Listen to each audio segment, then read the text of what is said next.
Now we are going to learn how to track your diet using an app. I recommend my Net Diary or my Fitness Pal. I am going to assume you have downloaded the app, you have installed the app, and you've put in your details. Step number 1, do not follow the recommendations given by the app. In this module, we are going to use two examples, one for someone who has money and one for someone who is broke. For the guy with money, we are going to use chicken breast and sweet potatoes. From my example, we saw that I need 114 grams of protein, 43 grams of fats, and 174 grams of carbohydrates. We are going to track these macronutrients in the app, but you need to understand that these figures are theoretical. In practice, they will not be exactly the same, but we are going to be close, so there will be no problem. Using the app, search for raw chicken breast. Since we do not know how much chicken breast contains about 114 grams of protein, we are going to use try and error. Let us try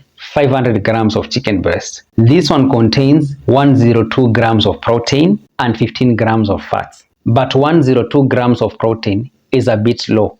Let us try another figure. I am going to try 550 grams of chicken breast. This one will give me 112 grams of protein and 17 grams of fats, and it works great. I am going to use this one. For oil, since I already have 17 grams from chicken breast, I am just going to add 26 grams of oil, and the total will be 43 grams of fat.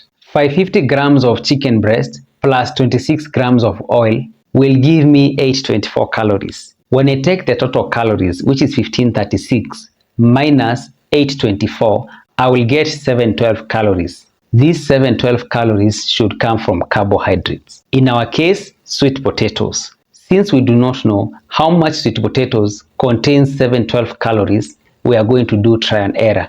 500 grams of sweet potatoes contain 430 calories. 700 grams of sweet potatoes contain 602 calories. 800 grams of sweet potatoes contain 688 calories. We are going to use this one because it's very close to 712 calories. And this is the summary of what we've just done. Pause the screen to study it. You are going to notice it's not exactly the same as the original number. This is because the original numbers were theoretical. These ones are practical. But they are not very different. So this is going to work. The reason why the protein has increased is because sweet potatoes also contain some protein. But we are going to look at this as a bonus. Let us see an example for a broke guy. In this example, we are going to use lentils. Now, the broke guy has a disadvantage. He will not get enough protein. But we are going to do our best to make sure he is close to the target. For the first trial, let us try 200 grams of lentils. This one will give us 1058 calories and 49 grams of protein, which is not enough. For the second trial, let us try 350 grams of lentils. This one will give us 1232 calories, 222 grams of carbs, 4 grams of fats, and 86 grams of protein, which is not enough.